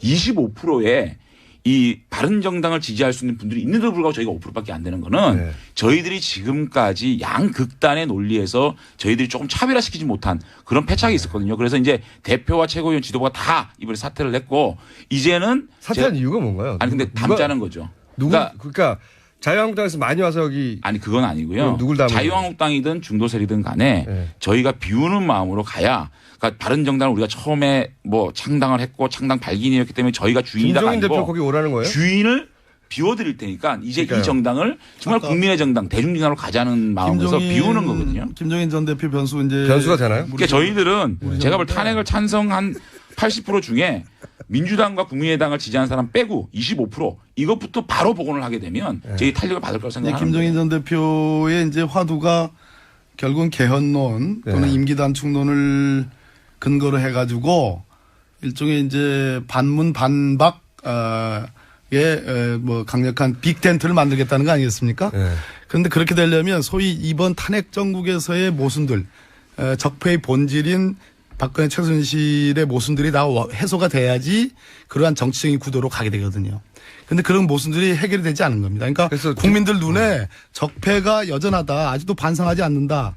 그리고 검찰 수사가 남아있다. 저는 계속 탄핵 정국이라 보는 겁니다. 그러니까 적폐가 청산되지 않고서는 지금 말씀드리는 그 하시는 그런 정치 공학적인 그러한 배열들이 쉽지 않다라는 말씀입니다. 김종인 전 대표의 변수는 그다지 파괴력이 없을 것이다. 국민들 관심이 박근혜 대통령의 아주 일부 지지와 나머지 저분을 앞으로 어떻게 할 것인가에 대한 관심으로 남아있는데 개헌 얘기가 그렇게 말빨이 맥히겠습니까? 자, 김종인 전 대표에 대한 변수는 어떻게 보시고 국민의당에서는? 김종인 대표가 상당한 역할을 해서 네. 나름 본인의 생각하는 개헌 문제라든가 경제민주화 문제를 제대로 실현해내시려면 본인이 킹이 되시겠다는 것을 접는 순간 그건 가능해진다고 직접 저는 출마하실 것 생각합니다. 같기도 한데요. 예, 그런데 본인이 직접 나서겠다, 대선 주자로 나서겠다고 하는 순간 예, 굉장히 더 복잡해지고. 그러니까 쉽지 않을 안철수 전 대표를 도와야지 옆에서 본인이 직접 나가면 안 된다 이거죠. 뭐 저희 입장에서는 저희 당 후보를 돕는다면 더 바람직하다고 생각하지만 어쨌든지 전체를 본인이 생각하는 빅텐트를 조금이라도 생각하고 구체화시키려면 본인이 먼저 희생하는 모습을 보여야 된다. 김종인 대표가 이제 민주당 진영 외에 다른 진영에서 어느 정도 영향이 있을지는 미지수입니다. 아직까지. 네. 다만 더불어민주당에서는 정말로 심각하게 생각해 봐야 됩니다. 김종인 대표가 경제민주화를 이루기 위해서 박근혜 대통령을 만들었습니다. 그럼에도 불구하고 박근혜 대통령께서 경제민주화를 이룰 의지가 없었기 때문에 더불어민주당을 도와서 그럼 더불어민주당에서 경제민주화를 실천해 보겠다고 가셨지 않았습니까? 그리고 이번 20대 총선에서 김종인 대표의 역할을 또 역량 부정할 수가 없지 않습니까? 바른정당 오시는군요. 잠깐만요. 그럼에도 불구하고 더불어민주당에서 경제민주화의 의지가 없다고 생각이 다 나온 거 아닙니까? 그것도 국회의원을 내려놓고 나왔거든요. 그 부분에서 더불어민주당에 대한 타격은 불가피할 거라고 보고 다만 이 경제민주화는 상징성을 가진 분위기고 대한민국이 앞으로 가야 될 경제가 좀 더 공정하고 좀 더 우리 국민들의 어떤 양극화를 해소해야 된다는 측면에서는 이분이 가진 파괴력은 분명히 존재하는데 이것을 어떻게 이것이 정말로 국민적인 어떤 그 역할을 할 것이냐에 대해서는 조금 의문이 있지만 더불어민주당은 진짜 심각하게 한번 생각할 필요가 있다 생각합니다. 더불어민주당 걱정하시기에는 지금 바른정당이 너무 급하고요. 그러니까 제가 궁금한 건 혹시 자유한국당에서 나온 분들하고 바른당하고 김종인 전 대표를 중심으로 해서 어떤 재편이나 김종인 전 대표를 후보로 낸다든가 이런 아니요. 그거는 이렇게 봐야 될 거예요. 저희들이 공학적으로 자유한국당 의원들 일부와 또 김종인 대표로 상징되는 이 세력과 이게 무슨 뭐 꼭 대통령 선거에서 이기기 위한 텐트 이런 걸 보다는 경제 민주화라는 가치 또 이번에 국정농단이 벌어지는 데 있어서 그야말로 권력이 집중된 부분 물론 그것이 이번 국정농단 사태의 본질은 아니라고 생각합니다. 다만 어떤 제도적 차원에서 이걸 보완해야 될 부분이 있다면 권력구조 개편에 대한 개헌론 이런 것들에 대해서 가치 연대로 묶어낼 수 있다면 대통령 선거의 승리와 실패를 떠나서 굉장히 가치 있는 하나의 새로운 이념을 초월한 새로운 어떤 그런 지대 연대가 만들어지면 이것이 협치고 연정이라고 저는 생각이 들기 때문에 이것도 아주 가치 있는 일이라고 저는 생각합니다. 그러면 단답형을 여쭤볼게요. 김종인 전 대표 대선 출마합니까? 바른정당에도 보시고. 아직까지 모르겠습니다. 바른정당은 어떻게 판단하고 있어요? 제가 알지를 못합니다. 그 부분에 대해서. 바른정당하고 사이가 안 좋으세요 지금? 당은. 글쎄요. 근데 제가 제 입장에서 어떻게 가보가는 대선 출마 가능성이 있긴 있다고 보시죠? 있다고 봅니다. 그렇죠. 어떻게 보세요? 네, 출마 안 할 도리가 없을 것이죠. 안 할 도리가 없다. 저는 본인은 해서는 안 된다? 아니요. 본인은 굉장히 출마하고는 싶을 텐데 여건상 결국은 저는 못할 거라고. 자 마지막 질문인데 이거 아무래도 고정 코너로 만들어야 될 것 같은 생각이 드는데 이 세 분 대선 전국 2달 동안 앞으로 이 대선 전국에서 바른정당의 전략은 뭔가요? 간단하게 각 정당의 전략을 저희 바른정당은 결국은 이게 무슨 뭐 대통령 선거의 승패에 너무 무게를 두면 안 된다. 승패 무게를 두면 정말 왜냐하면요. 승패 무게를 둬야 되는 거 아닙니까? 근데요. 선거에서는 사실은 민주주의라는 게 잘못했으면 바뀌는 게 맞거든요. 그거를 우리가 국민들의 어떤 그 시민의 좀 인정하는 가운데서 정말 보수가 가야 될 길을 국민들에게 오롯이 제시하는 거. 그거에 목적을 둔다 그러면 승리할 수도 있다. 그렇지만 공학적으로 뭐 반드시 조금이라도 이기기 위해서 무슨 뭐 이게 하면 그거는 국민들이 이제는 더 이상 나라고 떨어질 수밖에 없기 때문에 어쨌든 새로운 보수가 가야 될 방향 이런 것들을 제시한다면 계속 그걸 진정서로 국민에 보여준다면 가능성이 있는 것이지 뭐 이거 이길 수 있다 이렇게 생각하고 뭐 공학적으로 무슨 일을 한다 그러면은 정말로 보수가 괴멸될 수도 있다는 생각을 가지고 해야 된다고 생각합니다. 바른정당 입장을 듣다 보니까 바른정당은 이번에는 대선은 안 되겠고 대신 자유당을 다 흡수해가지고 우리가 보수의 주인공. 아니 근데 이거는 시간이 없더라도 제가 말씀을 드려야 됩니다. 아니 근데 진짜로요 그런 생각 없고요. 저희는 그런 진정성을 가질 때 승리할 수 있는 거지 승리할 수 있다라고 생각하고 덤비면은 이거는 본질이 아니라고 생각해요. 자, 지지율이 너무 낮으니까요, 지금은. 국민의당은 창당 정신으로 돌아가야 된다고 생각합니다. 저희는. 창당 정신. 네, 작년 4.13 총선에서 보여줬던 국민들의 그 바램 지지의 이유.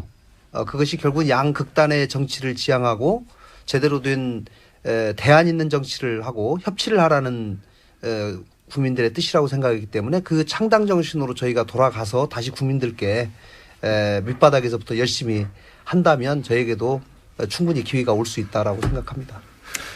더불어민주당은 뭐 여유가 넘칩니까? 아닙니다. 그렇지 않습니다. 절대 그렇지 않고 사실 박근혜 대통령이 지금 나오시면서 어떠한 제스처와 어떠한 이미지를 국민에게 주느냐가 사실 중요한 대목이었는데 모순이 아직 해소되지 않았다. 이 얘기는 뭐냐면 적폐청산에서 정의를 어느 정도 회복하는 데는 헌재의 탄핵 결정으로 기여를 했지만 적폐의 근원적인 원인, 문화와 제도를 개선하고 궁극적으로 그것이 국민의 이익이 된다는 것. 예를 들어 적폐를 청산하는 것이 일자리의 창출과 연결되어 있습니다. 이렇게 얘기하면 지금은 국민들이 무슨 소리야 잘 모르겠는데 이럴지 모릅니다. 그러나 적폐 청산이 사실은 경제 회복과 민생을 살리는 데에 연결이 돼 있다는 말씀을 드리고 그런 쪽에 더불어민주당은 갈 거다 이런 말씀 드리겠습니다. 더불어민주당은 굉장히 여유가 있으시고. 그렇지 않습니다.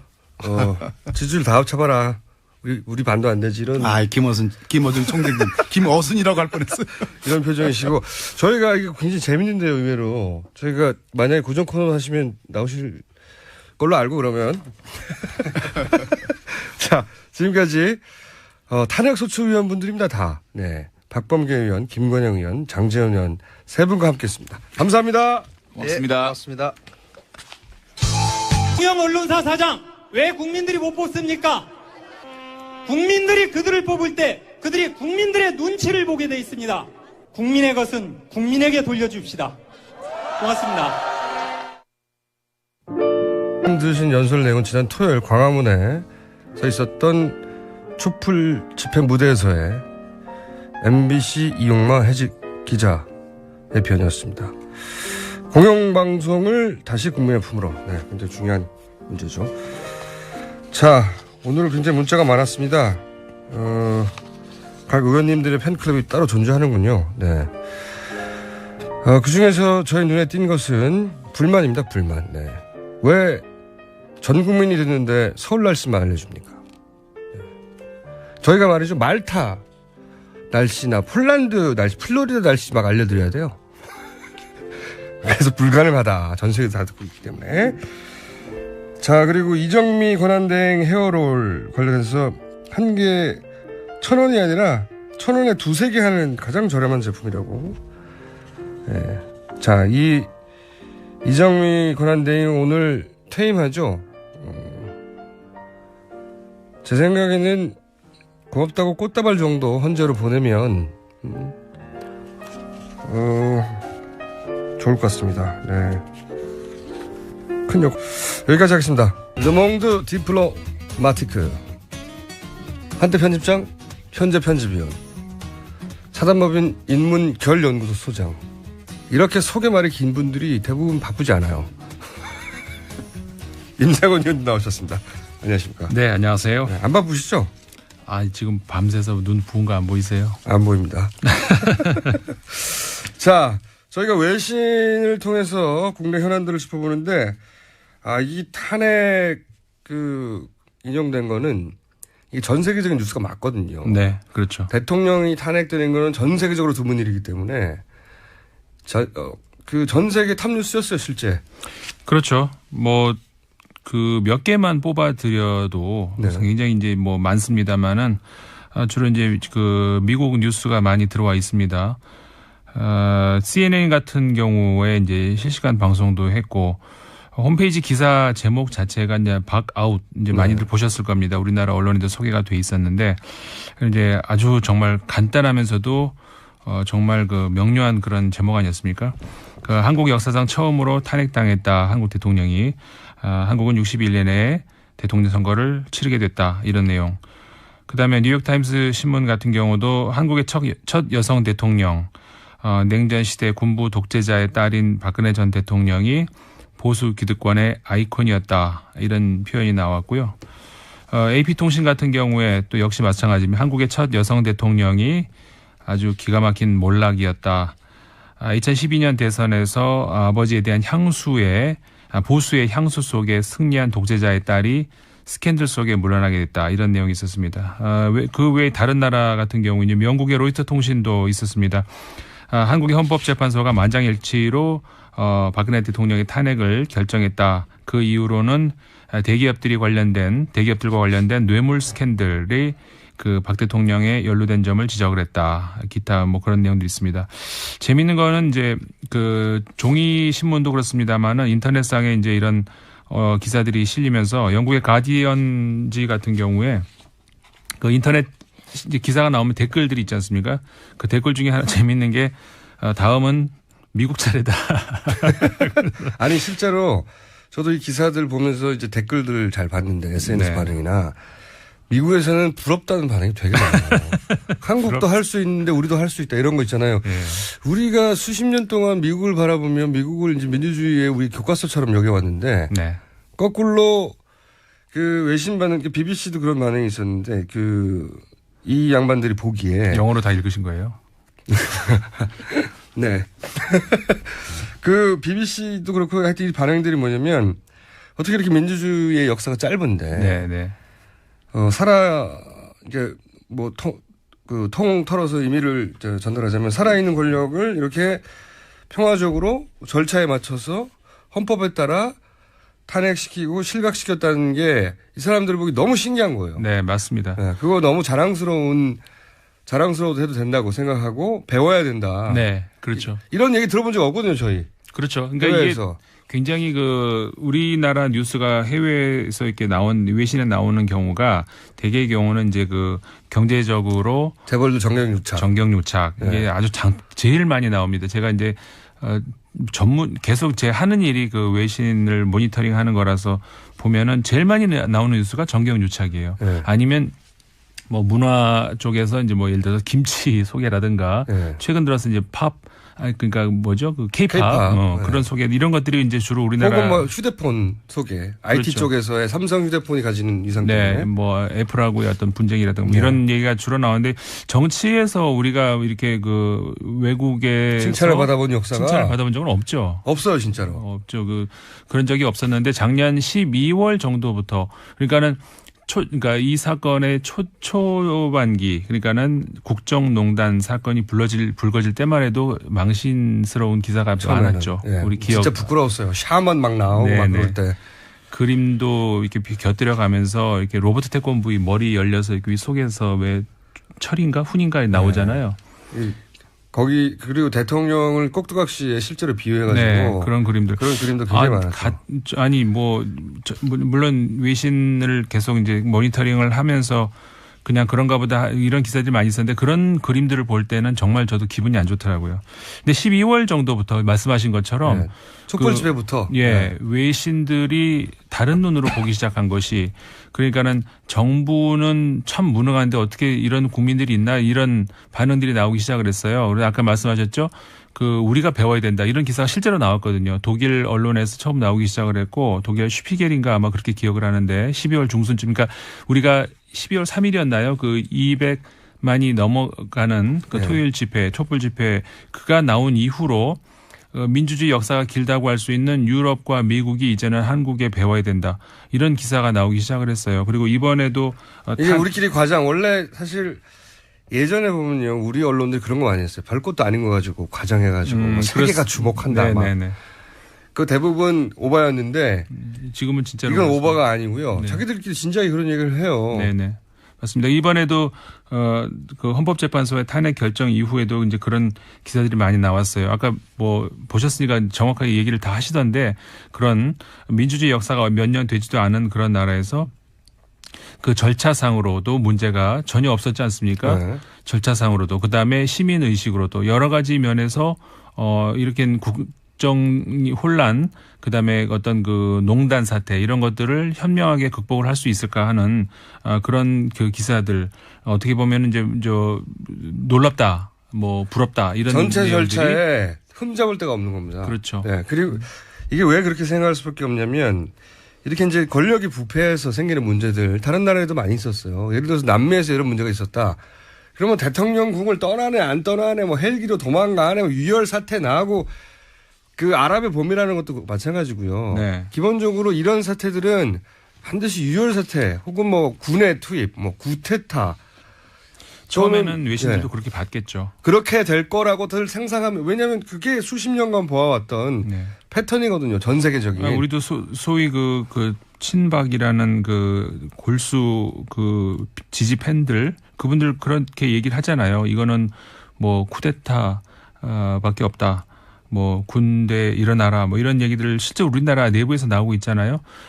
그렇게 될 거라고 외신들 처음에 봤겠죠. 왜냐하면 그게 어느 나라나 현재 살아있는 권력을 축출해내는 과정에서 반드시 일어나는 과정이고 네. 이거를 국민들이 길거리에 나와서 촛불을 들고 평화적으로 절차적으로 또는 뭐 국회 가결을 거쳐서 헌법재판에서 판결이 나서 사저로 돌아가는 이런 전례가 없어요. 아무리 찾아보세요. 있나. 그렇죠. 다른 나라에. 이번에 이제 어떻게 보면은 제가 이제 광장 관련해서도 한번 이 방송에서 말씀을 드렸습니다만 광화문 광장이 굉장히 상징적인 어떤 민주주의의 상징적인 그런 장소가 될 수도 있을 것 같고 실제로 이제 그런 광장이라고 하는 주제로 해가지고 외신들 주목하는 그런 것들도 많이 있었습니다. 그리고 평화 시위 이런 얘기 우리 많이 했었습니다만은 정말 거의 기록적인 아무 사건 사고 하나 없이 그 부상자 없이 그 얘기도 계속 반복해서 않습니까? 언론들에서 해요. 예. 이 촛불 집회 얘기하면서 한 명의 구속자도 없었다. 네. 부상자도 없었다. 이럴 수가 있는. 왜냐하면 이 서구 민주주의 교과서라고 우리가 믿고 있는 서구에서 이런 집회 일어나면요. 그런 보도가 잘 없어서 그런지 모르겠는데 굉장히 격렬하고 자동차 불타는 건 일도 아니에요. 그렇죠. 제가 프랑스에서 이제 근무하고 있을 때도 제가 본 사실만 들어도 뭐 엄청난 그 경찰은 당연히 이제 방망이를 들고 다니고 네. 시위가 일어나면 주변 가게들 창문 다 깨지고요. 이게 그 굉장히 그 시위라 하면은 이제 그런 폭력 사태를 기본적으로 연상하죠. 연상을 할 수밖에 없는데 한마디로 새로운 문화죠. 새로운 시위 문화를 보여줬다는. 저는 그런 이 촛불 집회는 노벨 평화상을 받아야 됩니다. 진짜 그 생각 못했는데 그럴 수도 있겠는데요. 네. 노벨 평화상 2011년 노벨 평화상의 강력한 후보로 남들이 안 밀면 제가 밀 생각입니다. 그래도 되겠어요. 아니 가들 가치가 있고 네. 결과도 만들어냈기 때문에 제가 보기에는 이 촛불 집회 자체가 노벨 평화상의 대상이 분명히 될 거라고 보고요. 특정 인물이 아니더라도 수상 가능성이 대단히 높기 때문에 여기서 남은 유일한 문제는 뭐냐면 누가 가서 받느냐. 저는 그건 아직 멀어서 후보를 강력하게 추진해서 후보가 되면 제가 대신 가서 받을 것 같아요. 뭐 그리고 이제 뭐 여러 가지 있습니다만은 특히 그 AP 통신에서 또 그 한 가지 그 반응을 나온 거 우리가 또 주목할 필요가 있는 것 같습니다. 그러니까는 탄핵은 탄핵이고 그 다음에 그러면 한국의 정치가 이제 어떻게 될 것인가. 그다음에 지금 그 개헌 문제 뭐 우리나라에서도 많이 나옵니다만은 개헌 이야기가 또 AP 통신에서 이제 언급이 됐어요. 그러니까 무슨 얘기가 있었냐면은 아이러니하다. 뭐가 아이러니하냐면 이 탄핵안 가결 사유가 87년 헌법에 대한 중대한 위반이었다는 것이었는데 헌법 수호 노력 직후에 개헌 논의가 나온다? 이건 좀 아이러니하다. 이런 반응이 나왔어요.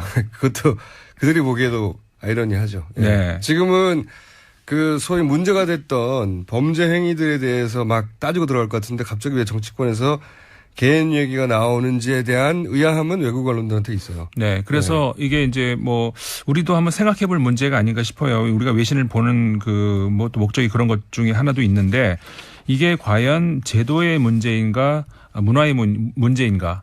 그러니까는 물론 이제 현 제도가 완벽하다는 그런 말씀을 드리는 건 아니고 물론 고칠 거리가 있긴 있는 것 같습니다만은 우리가 어떻게 생각해 보면은 그 제도가 뭔가 잘못돼서 이런 일이 났다?